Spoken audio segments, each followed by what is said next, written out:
videos again, and I'm going to try and make them shorter and more lively and more fun and just kind of like quick bathroom break videos you can watch, because that's kind of what I started out doing, and then before I knew it, I was making these lengthy feature film videos talking about God knows what, things people didn't care about, and just overall, like, I wasn't doing well anyway in my personal life, so the vibe of the videos was quite low, so I'm gonna try and, you know, get it back to what it used to be. So, yeah.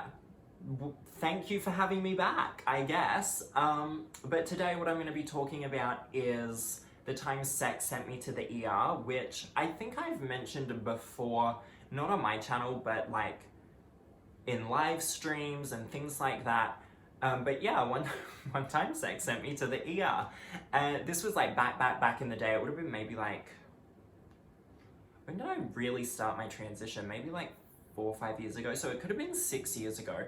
And this guy that I was working with was super cute, tan, like, not like buff, but like toned, and just like really nice as well. And he just was like a cool guy, actually, like genuinely a cool guy. Like, I still talk to him. He's super cool. What else can I say?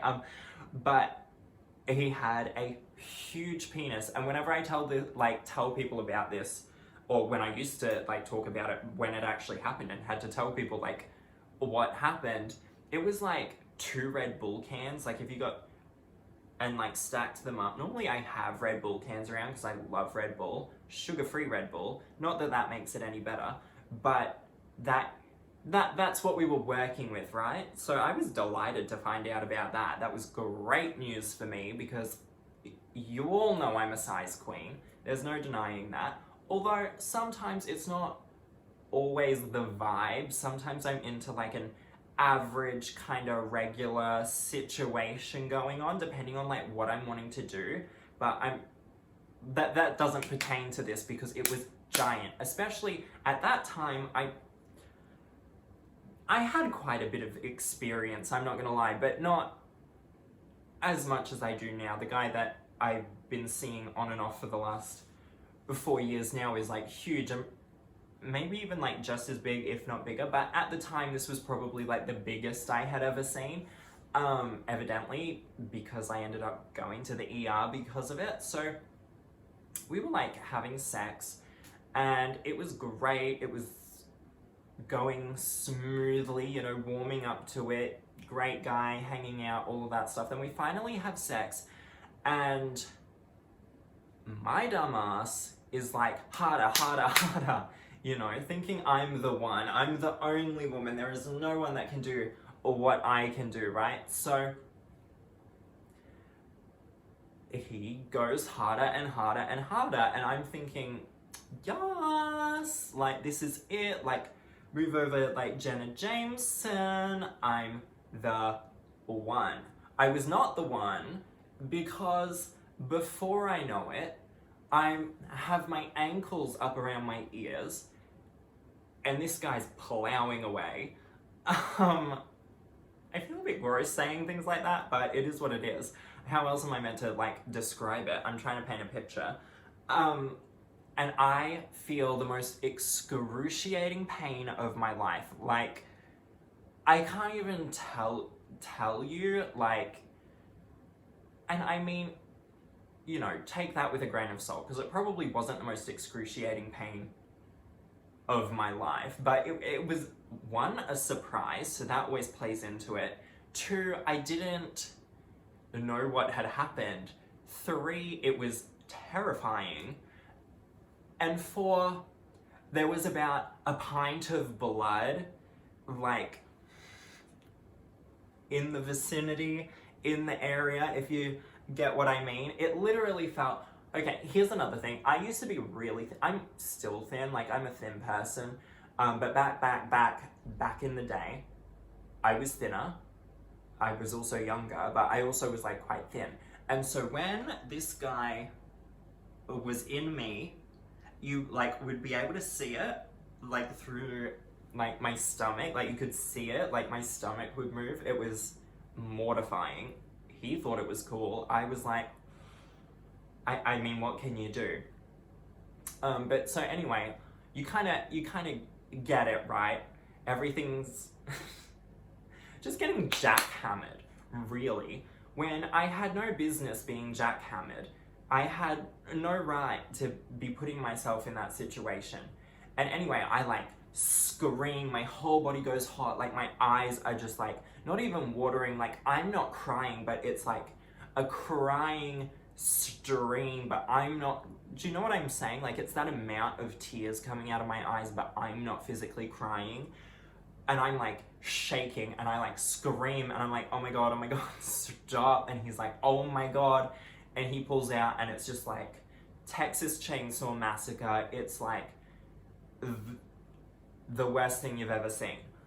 Like I was like, oh my god, like just seeing it, I felt faint. I was like, I've lost gallons of blood, like I'm bleeding out, like what is going on?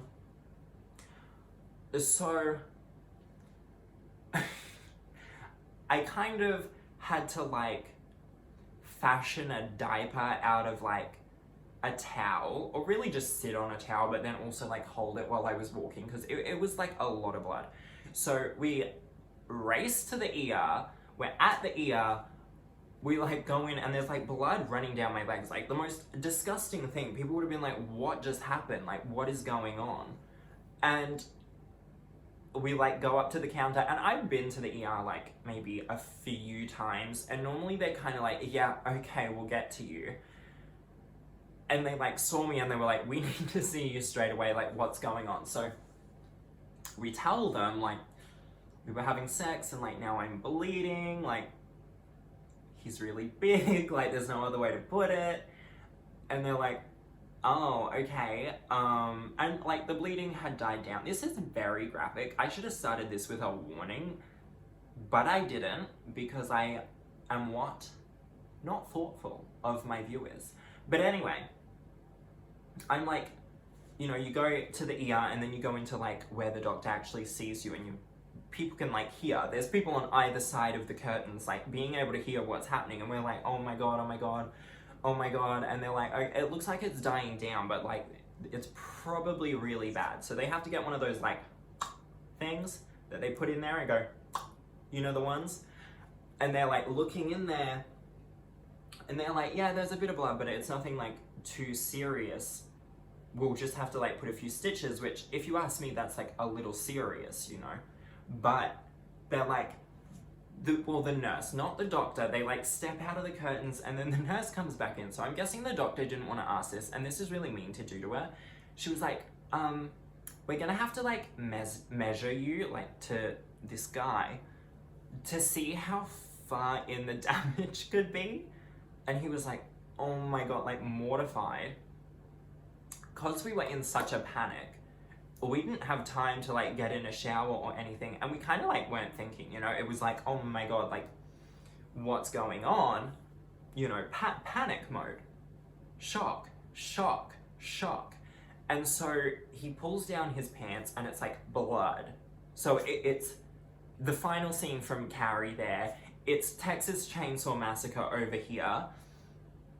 And she's like, do you want to go wash up and then come back?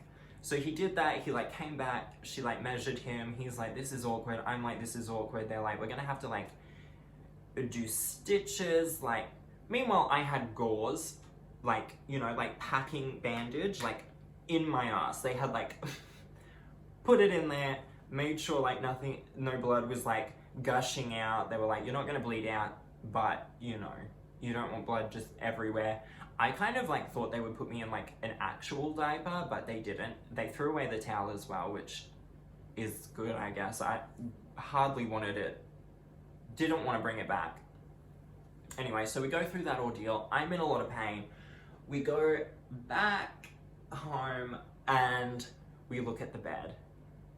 And we go, that's right, we have more of this to deal with. Not only am I in pain, not only is he embarrassed, not only does he feel bad, not only is it super awkward, but now we have to figure out what we're gonna do if we're gonna try and like save these sheets, which we didn't, because it was like, they're blood stained. Like literally so much blood. If Like, what are we gonna do? And we also were really worried about putting the sheets in the garbage chute, because then if it went down and somebody saw it, they'd be like, murder!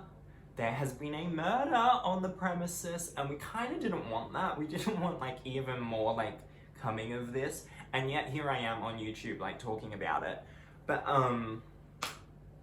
yeah, so we like stripped the bed, and of course it's gone through to the mattress, which was disgusting. Ended up like having to replace the mattress, but that was, I mean, once we did that, it was kind of like smooth sailings, except for the fun little time I thought it would be a good idea to prank him, which was when we had sex again, and he was like, oh, you know, like, I'm really nervous about this. This is like, what if it happens again? Like, especially because like you've had stitches, and then like, what if the same wound reopens? And I know this is a lot to talk about, like my rectum and like it being like stitched up and like wounding it or whatever.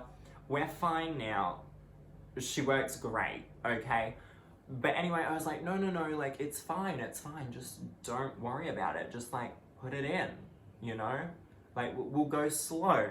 So we were doing that, and I thought it would be really funny, and it was funny, I still think it's funny, and I'd still do this now. But I thought it would be a really good idea to, well, in the middle of sex, I love to crack a good joke, you know?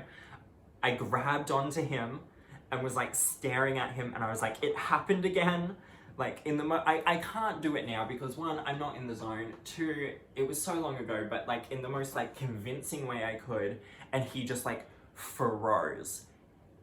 Immediately soft, like it was done. So then I was like, I'm kidding, and he was like, oh my god, you can't joke about that, like, you know how worried I am. And I'm like, why are you worried? I'm the one that should be worried. And yet here I am. And then that was it, really. I mean, we had sex a few more times, nothing that crazy. But yeah, I just thought I'd come back and share that now that I'm back on YouTube, now that I'm happier again, now that I've like kind of collected myself a bit more than, you know, the end of last year. We saw how that went. But yeah, that's really it. So if you want to see more, subscribe. If you want to see me from here down, follow me on OnlyFans. If you want to see me from here down, follow me on Instagram. Jolene Dawson everywhere. And I feel really bad because there's another Jolene Dawson, and she does like really good work. She's like in Africa, like, you know, doing really good things. And then like you Google Jolene Dawson and I come up, and it's like, sorry about it. Sorry that if you like put yourself down as on your resume and someone, you know, looks you up, it's gonna be like, hi, it's me, you know, Hot Mess Express. But that is the end of the story. That is really it. I'm just happy to be back. I'm happy to be back. I'm happy to be happy. I'm happy to just be moving forwards. And even though we're in the middle of a pandemic, I mean, you know, hopefully I can bring some happiness to someone with these videos. They're fun, they're lighthearted, there's gonna be a lot more, so please subscribe. It would really help me out a lot. And yeah, you guys know I never know how to finish a video, so thanks!